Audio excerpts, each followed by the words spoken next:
había luz y yo no tenía nada preparado para el día de hoy, y como veía que no regresaba la luz, le dije a mi esposa, pues vamos a un café, a ver si pues a ver si ahí sí. Y fuimos, llegamos al café, nos sirven el café y se va la luz. Y luego le digo a mi esposa, vamos a casa de mis suegros, ahí seguro hay luz. Y pues cuál, la ciudad inundada. Nos quedamos, pues nos metimos a un fraccionamiento privado ahí por el TEC de Monterrey, porque todo inundado, bastante increíble. Y por lo que veo va a seguir lloviendo. Y hoy nos levantamos y tampoco había luz. Bueno, ok, vamos al libro de Juan, capítulo 12. Evangelio de Juan, capítulo 12.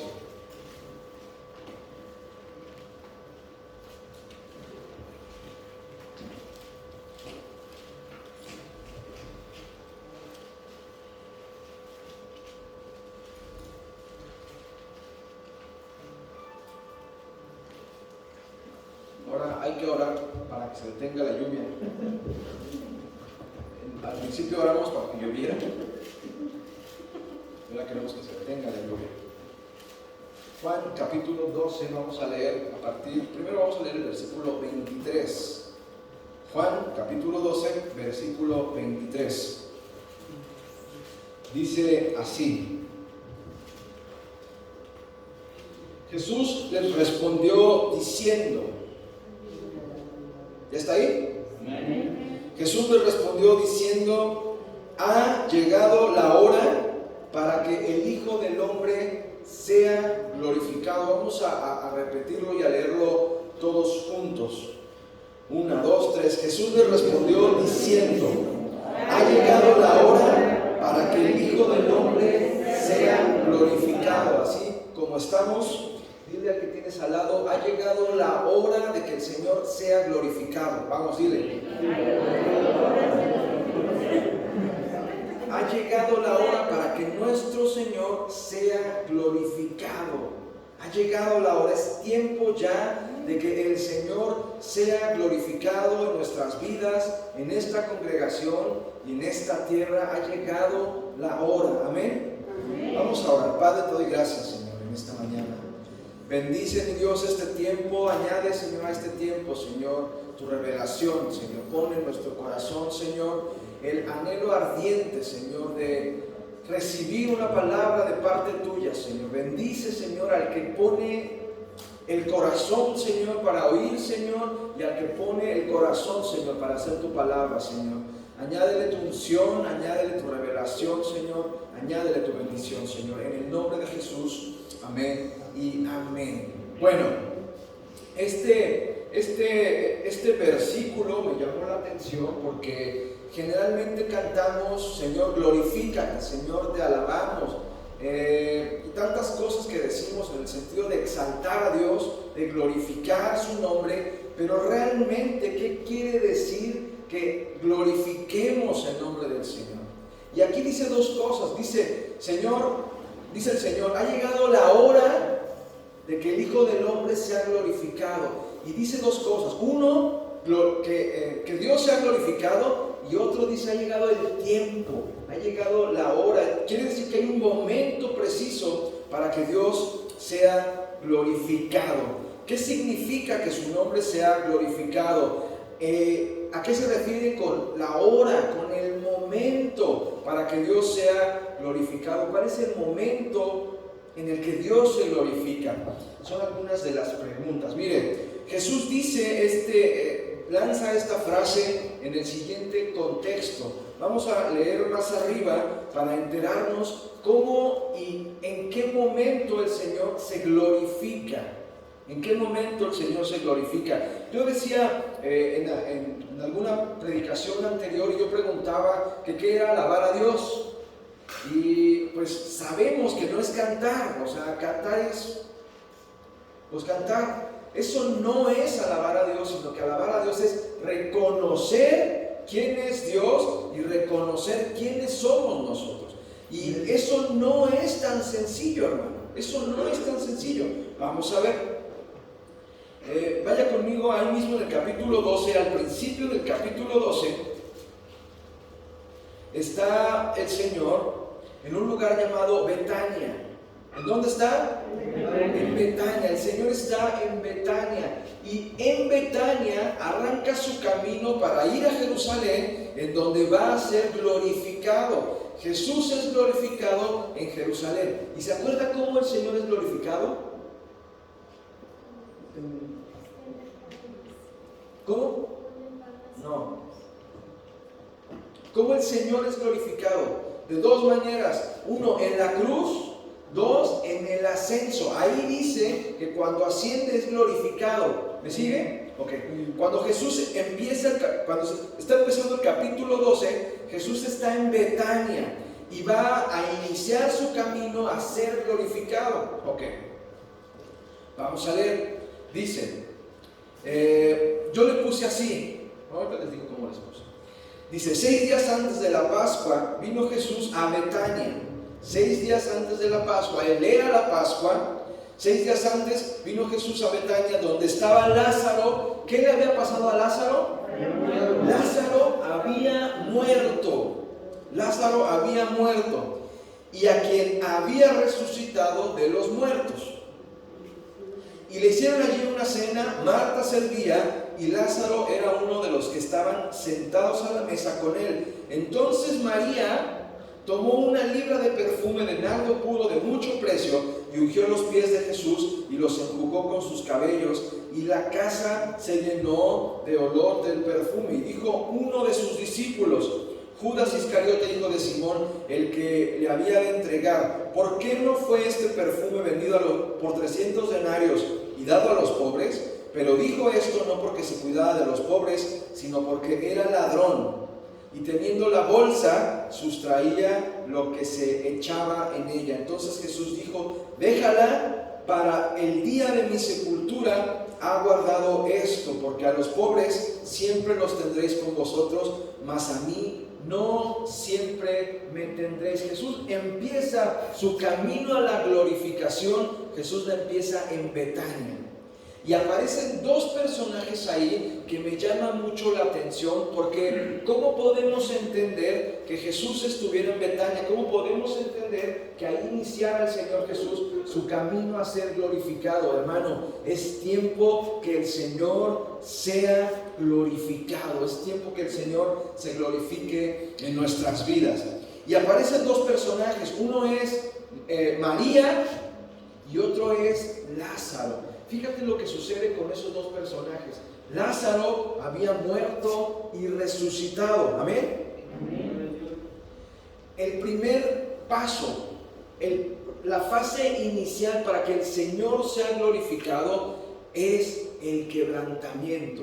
Lázaro había sufrido la muerte. Lázaro había sufrido el quebrantamiento de su vida, y ahí el Señor Jesús empezó el camino a su glorificación. Y luego también aparece María, y dice de María una cosa que es muy importante. Dice que María trae un frasco de alabastro, que era una especie de mármol muy fino. El frasco era fino, pero sobre todo lo fino era el perfume. Y dice que María derrama a los pies del Señor el perfume. Ya lo hemos platicado antes, pero ¿qué tuvo que pasar para que María derramara el perfume? ¿Qué tuvo que pasar antes? No me va a decir, primero lo compró. Sí. ¿Qué tuvo que pasar antes? María, perdón. Lo rompió. María quebró el frasco de alabastro y eso permitió que se derramara el perfume. Por lo tanto, y fíjense, hermano, la palabra Betania significa casa del pobre o casa de la aflicción. El primer paso para que el Señor sea glorificado es que tú y yo seamos quebrantados. No hay cristianismo si no hay quebrantamiento. Ahora, yo pregunto, ¿qué es el quebrantamiento? ¿Qué es el quebrantamiento? Que te encuentres a sí mismo. ¿Cuál? Que te encuentres a sí mismo. Sí, más o menos. ¿Quién más me puede decir qué es el quebrantamiento? Cuando uno llega hasta lo último y ya le dice, Señor, ya no puedo. Eso. Porque miren, a uno le pueden pasar muchas situaciones negativas en la vida, pero si no hay reconocimiento de que eso que te está pasando tiene que ver con la mano del Creador, y por lo tanto tú dices, Señor, te reconozco que tú eres y ya no puedo más. Si no llegamos a ese momento, no hay quebrantamiento. La gente se la puede pasar de situación negativa en situación negativa, pero si no reconoce, si no ve la mano del Creador en eso negativo, la gente no ha sido quebrantada. Y ser quebrantado es decirle a Dios, ¿sabes qué, Dios? Ya no puedo más. Ya no puedo más.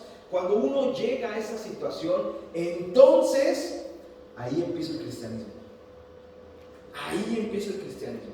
Allí el Señor, por cierto, el Señor tenía como un lugar de refugio, como un lugar donde Él se sentía bien, justo en Betania.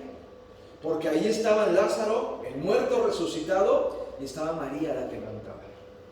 Ahí, justo en ese lugar. Y entonces el Señor se goza en el quebrantamiento, porque en el quebrantamiento el Señor puede empezar su obra en nosotros. Por lo tanto, no hay cristianismo sin quebrantamiento. Ojo, no hay cristianismo sin quebrantamiento. Entonces, la primera fase a la glorificación del Señor es el quebrantamiento. Esa es, digamos, la fase previa al quebrantamiento. Ahora, ¿por qué es importante el quebrantamiento? ¿Por qué es importante el quebrantamiento? ¿Por qué el Señor está tan interesado en quebrantarnos? Porque solamente así alcanzaremos el perdón de Él.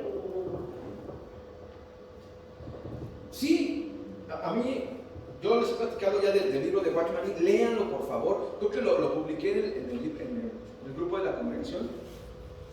No lo publiqué, a lo mejor ni se enteraron, pero lo voy a publicar otra vez. Es un libro que lo tienen que leer, por favor. Se llama El quebrantamiento del Espíritu. Y el hermano Nee nos mete en la idea de por qué es importante que el Señor nos quebrante. Porque si no hay quebrantamiento, no puede salir de tu interior lo más precioso de tu vida, que es el Espíritu de Dios, que Dios mismo ha puesto en nosotros. Si no se rompe ese frasco de alabastro, si no se rompe tu vida, no hay manera de que salga de tu interior lo que Dios puso en ti. Amén. Y eso es en lo que Dios está más interesado, que emerja de tu interior su Espíritu. Porque nada que no sea su Espíritu puede conectarse con Dios. Porque Dios es Espíritu y los que le adoran en espíritu y en verdad es necesario que le adoren. Ok. Bueno, fíjate. En el verso 9, ahí mismo, en el capítulo 12, fíjate por qué es importante el quebrantamiento. Dice el verso 9, dice, gran multitud de los judíos supieron entonces que él estaba allí. La gente se enteró. Fíjate, los de la casa se enteraron que Jesús estaba en Betania. Cuando dice la Biblia los judíos, nosotros vamos a asemejarlo a los cristianos. Y cuando diga los judíos, vamos a decir los cristianos se enteraron que Jesús estaba aquí. Fíjate. Dice, verso 9, gran multitud de los cristianos supieron entonces que Jesús estaba en la mies.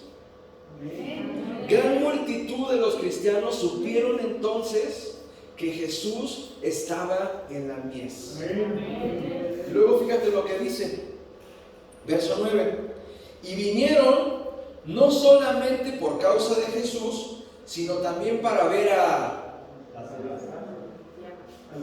léalo bien, sino que vinieron también para ver a Lázaro, a Mayra a Celestino, al quebrantado, al que fue quebrantado, pero ha resucitado. Fíjate, hermano, fíjate, el quebrantamiento es importante porque si no hay quebrantamiento, no somos atractivos para los demás. El quebrantado atrae. El quebrantado atrae. Es un principio de atracción, que nadie puede ser atractivo en el reino si antes no ha sido quebrantado. Ok, fíjense por qué lo estoy diciendo. ¿Cómo vamos a llenar la congregación? ¿Cómo vamos a hacer su obra si no siendo atractivos? ¿Y cómo vamos a ser atractivos si no hemos sido quebrantados? El quebrantamiento es el principio de atracción espiritual. La gente no va a decir, es que Jesús está allí, si no hay gente quebrantada. Si no hay gente quebrantada. Aquí de lo que se trata es que el Señor empieza su obra con el quebrantamiento. Con el quebrantamiento. Todo lo previo es semestre cero y no cuenta. En el quebrantamiento empieza el cristianismo. Allí empieza la obra de Dios y allí Dios empieza a ser glorificado. No hay manera de que el Señor se glorifique si no es con los quebrantados. ¿Cómo dice la canción y cómo dice Isaías? Que Dios habita con los quebrantados. Dios habita con los quebrantados. Entonces dice la Escritura en el verso 9, dice, gran multitud de los judíos supieron entonces que Él estaba en la casa de la aflicción, que Jesús estaba en Betania, en la casa de la aflicción. ¿No es increíble que Dios habite en la casa de la aflicción? ¿No es increíble? Puede haber aflicción y puede no habitar Dios, pero Dios habita en la aflicción. Dios habita en la aflicción, en el quebrantado. Dice más, y vinieron no solamente por causa de Jesús, sino también para ver a Lázaro, a quien había resucitado de los muertos. ¡Qué maravilla! ¡Qué maravilla! Que ahora no solamente Jesús es atractivo, sino que tú y yo podemos ser atractivos. Tú y yo, ¿qué te pasó? Pero si tú eras, y ahora eres otra persona, ¿qué te pasó? Eso es lo que atrae a la gente. ¿Cómo? ¿Qué te hicieron en la iglesia que antes eras así y así? Y ahora nada que ver. ¿Qué te hicieron? Eso es lo que atrae a los demás. Eso es lo que atrae a los demás. Amén, amén. 10. Pero los principales sacerdotes, dice, pero los principales sacerdotes acordaron dar muerte también a Lázaro, porque a causa de él muchos de los judíos se apartaban y creían en Jesús. A causa de Lázaro. Verso 12. Dice, el día siguiente, grandes multitudes. Aquí cambia la escena y Jesús va a salir de Betania, va a salir de la casa de la aflicción y Jesús se enfila a Jerusalén, pero antes de Jerusalén pasa por otra etapa. Dice, el día siguiente, grandes multitudes que habían venido a la fiesta, al oír que Jesús venía a Jerusalén, fíjate hermano, ahora dice que grandes multitudes van a la fiesta. Habrá grandes multitudes buscando por todas partes gozo. Habrá grandes multitudes buscando por todas partes alegría. Habrá grandes multitudes buscando por todas partes quien los llene de gozo, que los llene de felicidad. Habrá grandes multitudes deseosos de fiesta. Deseosos de fiesta.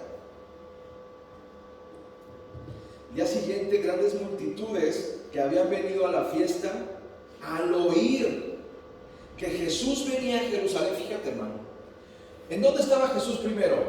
En Betania. ¿Qué significa Betania? Casa de la aflicción.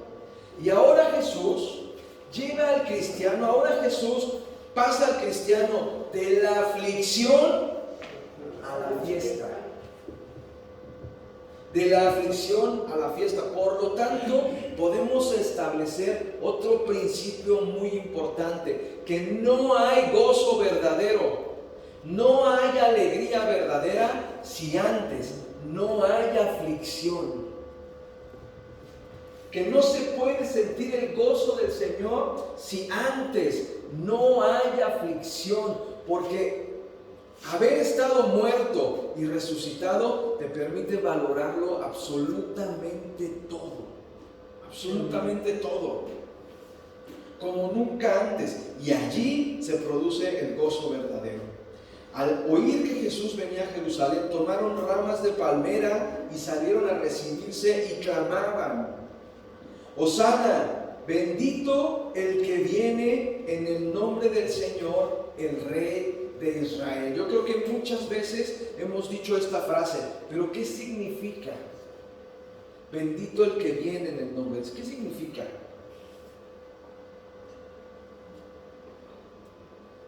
A ver, ¿a qué le suena? Está bonita, ¿no? Está bonita para alabanza, pero ¿qué significa? Va caminando Jesús, se enfila a Jerusalén, pero todavía no está en Jerusalén, va saliendo de Betania y la multitud empieza a gritar: Hosana, Hosana al Hijo de David, bendito el que viene en el nombre del Señor. ¿Qué significa eso? Porque muchos ya estaban empezando sus corazones a sentir que venía el cambio, que Él era el cambio, que Él era el Cristo, pero lo sentían en sus corazones porque todavía en sí no se sabía nada. Ok, ¿y hoy cómo lo podemos interpretar? Porque Él dijo en Mateo, vaya conmigo a Mateo 23:39.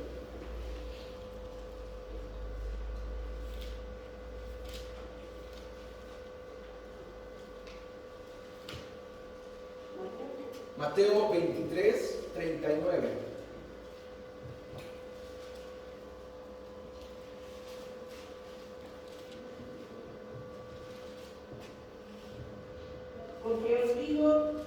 Porque os digo que desde ahora no me veréis hasta que digáis: bendito el que viene en el nombre del Señor. Es decir, la condición, fíjate hermano, la condición. Pregunta: ¿quién quiere ver a Dios? Amén. Pregunto: ¿qué significa ver a Dios? Pues, en una de esas, físicamente no, porque Dios no es físico, ¿no? Pero ¿qué significará ver a Dios? ¿Qué significa? ¿Qué implica ver a Dios? ¿Qué será para ti en concreto? ¿Qué puede ser ver a Dios? Tenerlo todo. ¿Cuál? Tenerlo todo. La salvación. Pero así en concreto, así algo palpable. ¿Qué significa ver a Dios? Morir. Por ejemplo, cuando tiene una aflicción, una persona que se está muriendo, por así decirlo, y le dice: Señor, como dijo, Señor, ayúdame. Y entonces tú ves la ayuda de Dios, ahí ves a Dios, ¿sí o no? Sí. Ahí se ve la mano de Dios. De repente andas hinchando: Señor, por favor, ayúdame, y consigues el trabajo y tú ves ahí la mano de Dios y ves a Dios ahí. Y podemos poner muchos ejemplos, cada quien puede tener un ejemplo, y necesitamos ver a Dios. Y dice Jesús que la condición para ver al Señor es el que diga: bendito el que viene en el nombre del Señor. Tú no vas a ver a Dios hasta que no digas: bendito el que viene en el nombre del Señor. Muy bien, ¿qué significa decir bendito el que viene en el nombre del Señor?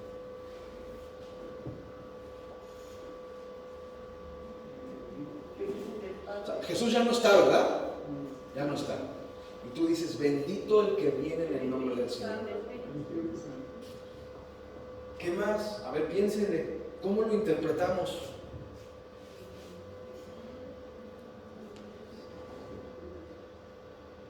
A ver, bajemos a tierra esa palabra.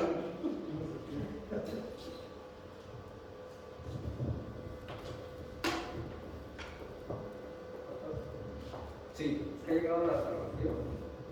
Sí, pero, a ver, déjenme plantear, usted ahorita me plantea cómo lo piensa, déjenme plantear cómo lo pienso yo. Se acerca alguna persona y me dice una palabra. Y yo tengo el corazón tan receptivo a la voz de Dios que lo que esa persona me dice ministra mi corazón. Y yo entiendo ahí que aunque la persona no la conozco y puedo hasta ignorarla en el mundo, yo entiendo ahí que Dios me está hablando de esa persona y a través de esa persona. Y entonces digo, bendito el que viene en el nombre del Señor. Bendito el que viene en el nombre del Señor. Es decir, es la apertura del corazón del hombre a escuchar la voz de Dios. Es la disposición del corazón del hombre a tener un oído, un ojo atento a que el Señor te hable incluso en los lugares más inesperados y tú puedas decir, bendito el que viene en el nombre del Señor, porque esa palabra que me dijiste venía de parte de ti. ¿Me sigue? Y entonces el Señor dice, tú no me vas a ver hasta que no reconozcas cómo te hablo, hasta que no escuches mi voz. Hasta entonces nosotros vamos a ver al Señor. Fíjate, déjame regresar, me dice, el día siguiente grandes multitudes que habían venido a la fiesta al oír que Jesús venía a Jerusalén, tomaron ramas de palmera. Jesús en ese momento era el carpintero. Jesús en ese momento si acaso era un profeta. Jesús en ese momento si acaso era un rabino muy destacado. Pero en ese momento la gente comienza a reconocer que ese carpintero, que ese cualquiera, vamos a decirlo así, no es cualquiera, sino que es el portavoz, es el instrumento que Dios está utilizando para traer su voz. Y entonces la gente dice, bendito el que viene en el nombre del Señor, bendito el que trae la palabra, porque el Señor lo ha enviado. Porque el Señor lo ha enviado. Y entonces la gente en ese momento se maravilla y empieza a tomar ramas de palmera, salieron a recibirle y empiezan a clamar, Hosana, sálvanos, sálvanos Dios, bendito el que viene en el nombre del Señor, el Rey de Israel. Esta expresión Hosana, que significa por favor Señor, sálvanos. Por favor, Señor, sálvanos. Alguien que no ha sido quebrantado no entiende esta expresión, pero un quebrantado entiende, Señor, tú eres el único que me puede salvar, tú eres el único que me puede rescatar, tú eres el único que puede hacer algo por mi vida. Este es un quebrantado. El quebrantado tiene una característica, es una especie de inválido. Es una especie de muerto viviente, que no puede hacer nada por él mismo, que reconoce en todo a Dios y que reconoce en todo su necesidad de Dios. Ese es el quebrantado. Por eso Dios habita con los quebrantados. Dios habita con los quebrantados. El quebrantado se le ha acabado toda fuerza, hermano. Se le ha acabado toda voluntad y solamente está en espera que Dios lo mueva, que Dios lo dirija. Cuando tú dices, Señor, ya me rindo, estás diciendo es que ya no puedo más. Hazlo tú, por favor. Estoy rendido, estoy acabado. Por favor, toma mi necesidad. Y qué increíble que ahí Dios comienza a actuar, allí Dios comienza a glorificarse. Comienza a glorificarse. A mí eso me emociona mucho. Porque entonces estoy cada vez más cerca. Estoy cada vez más cerca.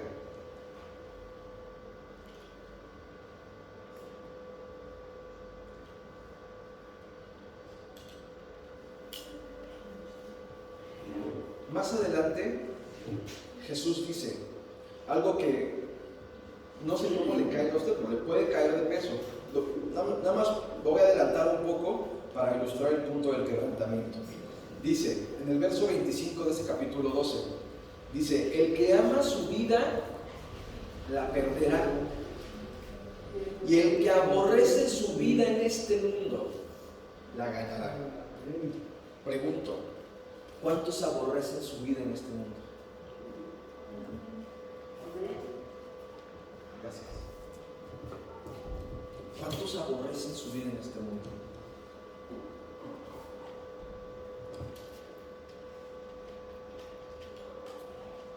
¿Le cayó de peso la palabra? Dice, aborrecer tu vida. ¿Cuántos aborrecen su vida? Alguien puede decir, me encanta mi vida, me gusta mi vida, me siento feliz con mi vida. Pero aquí está diciendo cuántos aborrecen su vida. Pues la aborrece cuando uno está pasando por tribulaciones. En esos momentos dice Señor, en ese momento es cuando uno la aborrece, entonces hay un rayo de quebrantamiento.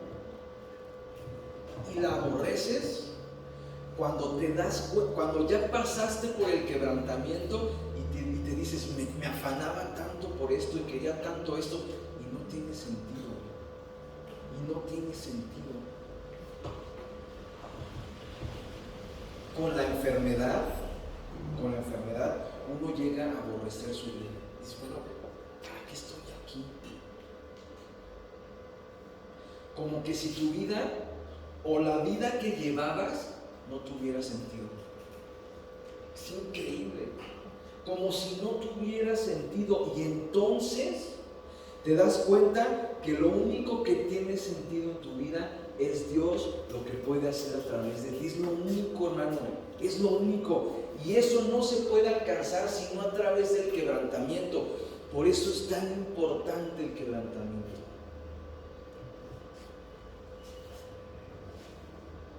Pablo dice, miserable de mí. ¿Quién puede decir una cosa así, miserable de mí? A mí eso, verdaderamente me... A ver, hace 5 años, 6 años me gustaban algunas cosas mucho. Y hoy no tiene ningún significado ni ningún valor para mí. ¿Qué pasó? ¿Cuál? ¿Los Pumas? Sí, por supuesto. No significa nada. Mi hermano, es que, ¿qué tiene que pasar para que tú llegues a una universidad? Es que no me interesa. No me interesa. Y no es que me quiera morir. No es que tenga ganas de morirme, ni cerca. Es que ya me morí. Y por eso me cambió la cabeza así, pero y muchas cosas que pudiera platicarle, pero en otra ocasión, si me invita un té, café no puedo. Que así poquito café.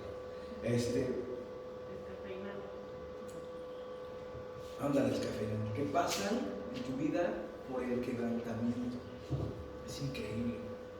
Es increíble.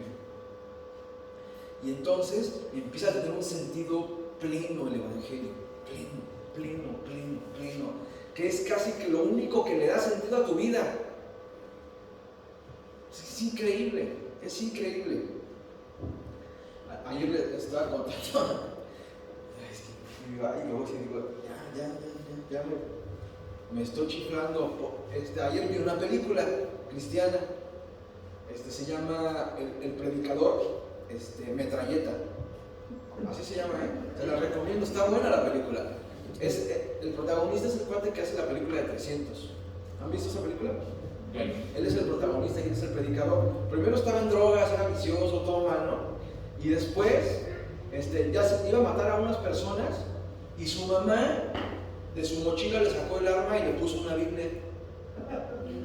Bueno, y entonces pues está escondido y busca su arma y se encuentra la Biblia y se queda con la Biblia así y lo empieza a leer. Bueno, los cuates que lo estaban buscando nunca lo encuentran y se da cuenta que fue Dios que lo guardó. Y entonces empieza a contar su testimonio en la iglesia de cómo es que se convierte, se bautiza. Él es constructor, se dedica a la construcción y cuando se convierte dice, no, tengo que hacer una iglesia, y construye una iglesia y empieza a construir una iglesia. Y después se le mete la locura completamente y llega a la iglesia, llega un predicador que es misionero en África y empieza a contar su testimonio. ¿Ya lo vieron?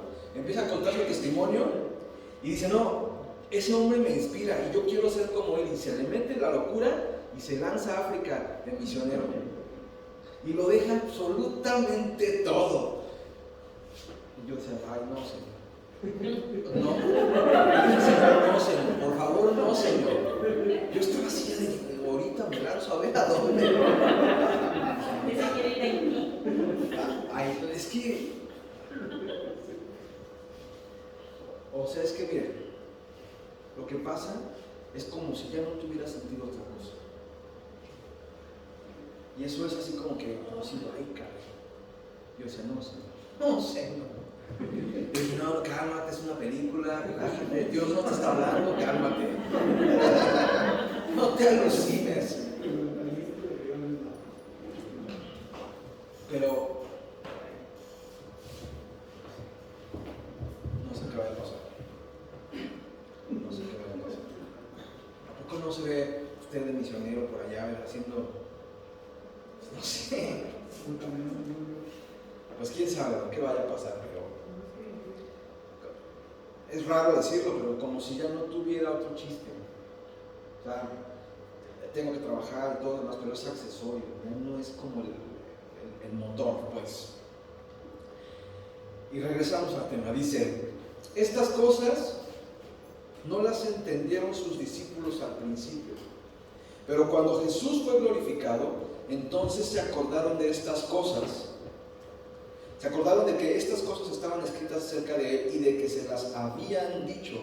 Y daba testimonio la gente que estaba con él cuando llamó a Lázaro del sepulcro y lo resucitó de los muertos, por lo cual también había venido la gente a recibirle, porque había oído que él había hecho esta señal. Pero los fariseos dijeron entre sí, ya ves que no conseguimos nada. Miren, el mundo se va tras de él.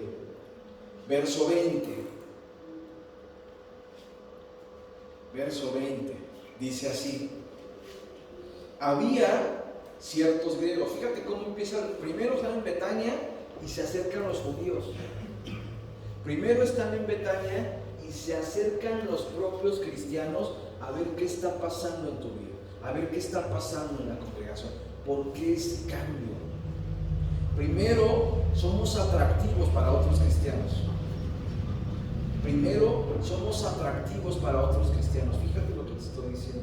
Fíjate lo que estoy diciendo. Porque, a ver, yo decía en un principio, es que está mal que una iglesia crezca con congregantes de otras congregaciones.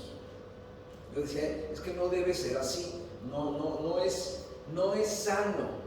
Porque no está bien, a mi ver, y ahorita lo voy a matizar, no está bien que el reino de Dios avance a través de la división. No está bien. Punto número 1. Sin embargo, yo entendí también que hay pastores que muchas veces, a mí me ha pasado, que no haces las cosas bien, a veces no entiendes a una oveja, a veces la maltratas, a veces tantas cosas que la oveja necesariamente tiene que buscar otros lados. Y esto lo digo porque en un principio tú y yo nos tenemos que volver atractivos para los propios cristianos. No que busquemos dividir iglesias, ¿no? Dios nos guarde de una cosa así. Pero habrá quien diga, esa iglesia tiene algo, y esos hermanos tienen algo, y te vuelves atractivo para la iglesia. Te vuelves atractivo para la gente. Pero acá, en el verso 20, ya pasamos esa etapa en donde somos atractivos para los propios de la casa. Dice en el verso 20, había ciertos griegos entre los que habían subido a adorar en la fiesta. Fíjate, ya no está hablando de los judíos, ahora está hablando de los griegos, está hablando de los de afuera, que también andan buscando fiesta, que también andan buscando el gozo verdadero, y ahí andan por ahí, a ver, vamos para allá con los cristianos, y se topan con los cristianos, se topan con lo que estaban buscando, y dice así, verso 21, Estos pues se acercaron a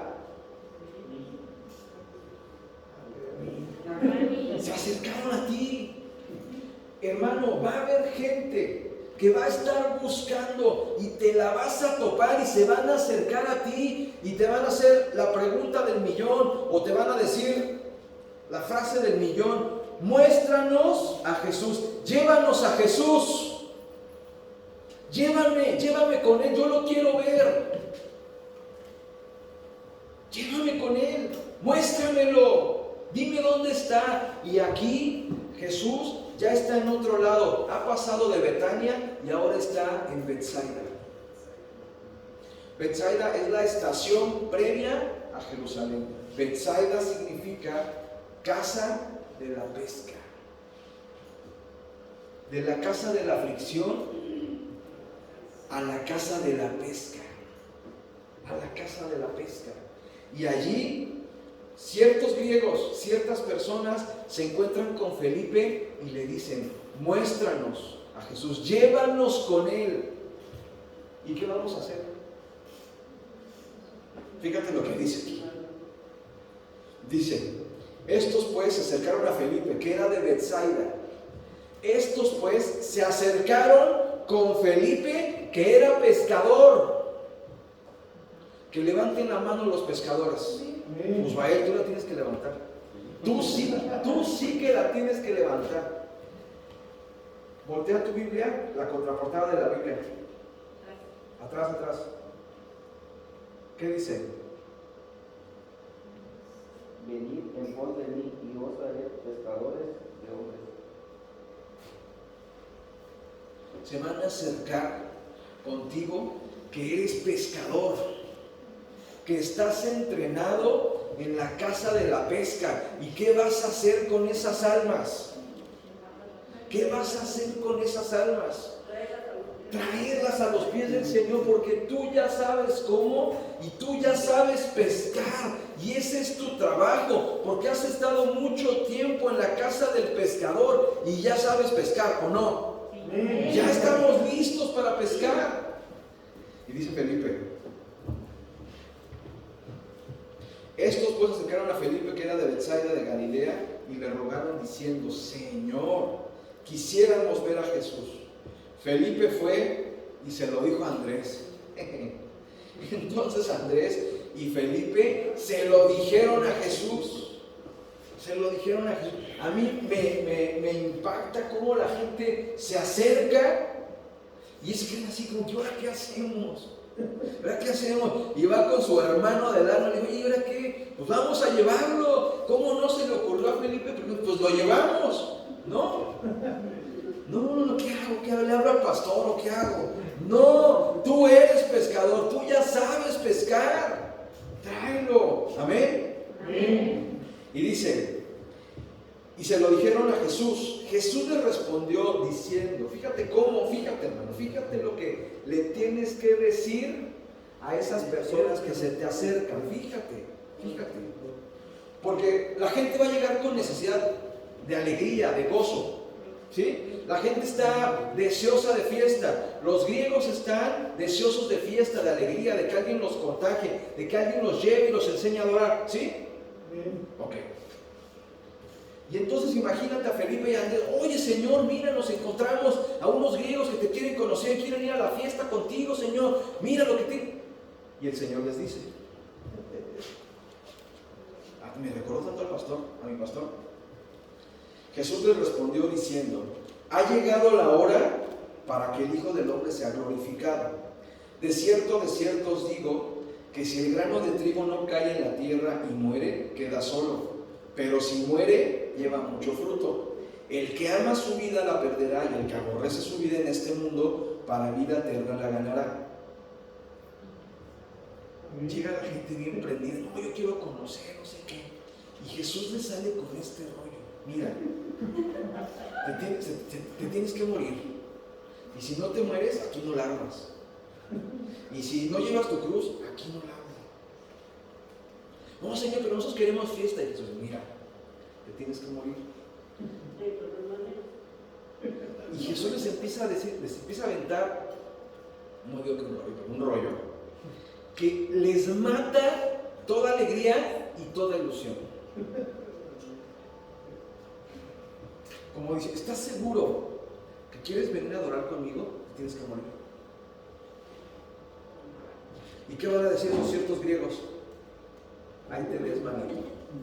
Ahí te ves. ¿Por qué estoy diciendo esto?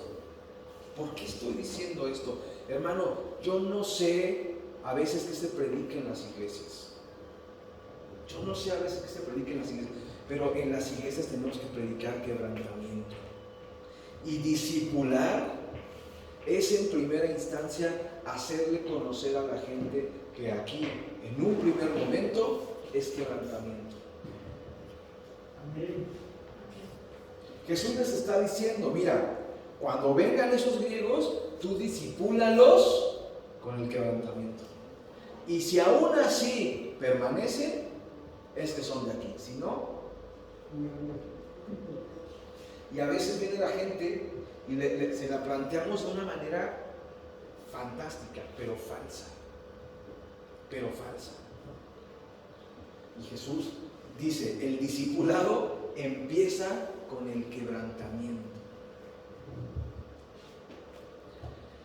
Les dice, Jesús les respondió, ha llegado la hora para que el Hijo del Hombre sea glorificado. De cierto os digo, que si el grano de trigo no cae en la tierra y muere, queda solo. Pero si muere, lleva mucho fruto. Jesús está hablando de él, de su muerte, pero también le está hablando a los otros de su muerte. ¿Te quieres fruto? El gozo, ¿quieres el gozo? Y el gozo es un fruto, necesitas morir primero. El que ama su vida, la perderá. Y el que aborrece su vida en este mundo, para vida eterna, la guardará. Si alguno me sirve, sígame. Y donde yo estuviere, allí también estará mi servidor. Si alguno me sirviere, mi Padre lo honrará. Dice,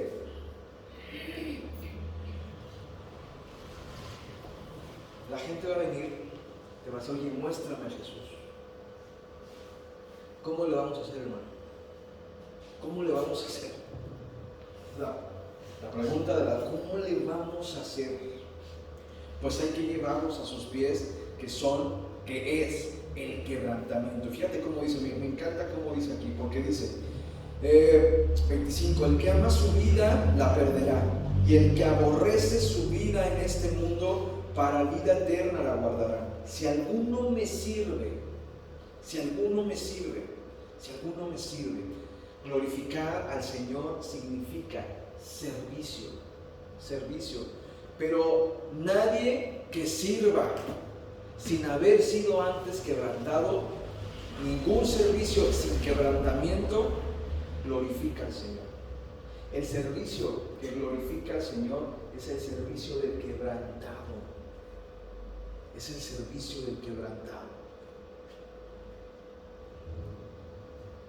Tú puedes servir en la congregación, pero si no has pasado por el quebrantamiento, el servicio no glorificará al Señor. No glorificará al Señor. Nosotros tenemos que servir a Dios desde el quebrantamiento. Desde el quebrantamiento. El que ha ido a Gabaón a servir lo entiende. No es apto para, ¿cómo diré? ¿Para cuál? No, hombre, ahí se te acaba el orgullo en un 2x3. ¿O no? Pues claro que sí. Ahí se te acaba. Pero aún habiendo todavía siendo cristianos, hay muchos que son muy orgullosos, muy altivos, muy altaneros. Y pues, francamente. Porque el que es así es porque se ama mucho. Se ama mucho, simple y sencillamente. Por eso dice, el que aborrece su vida en este mundo, para vida eterna la guardará. Si alguno me sirve, sígame. ¿Y qué está diciendo Jesús? Si alguno me sirve, sígame. ¿A dónde lo íbamos a seguir? ¿A dónde quería que lo siguiera? ¿A dónde iba Jesús? Si alguno me sirve, sígame. ¿Cuál era la siguiente etapa? ¿Alguien quiere servir? Eso es lo que nos espera. Eso es lo que nos espera. Así es que, como dice la palabra, afirma tu rostro, endurécete y sígueme. Y sígueme. Si alguno, por cierto, este pastor que defendía a los niños de África con la Biblia y con la metralleta, no lo mataron. Y es una historia verdadera, es un misionero real, de la vida real. O sea, no fue un rollo, fue real la historia. Es real la historia. Si alguno me sirve, sígame, y donde yo estuviere, allí también estará mi servidor. ¿Quién es su servidor? El Espíritu Santo. ¿Quién es el servidor del Señor? El Espíritu Santo. El Espíritu Santo. Esa es la recompensa. Esa es la recompensa.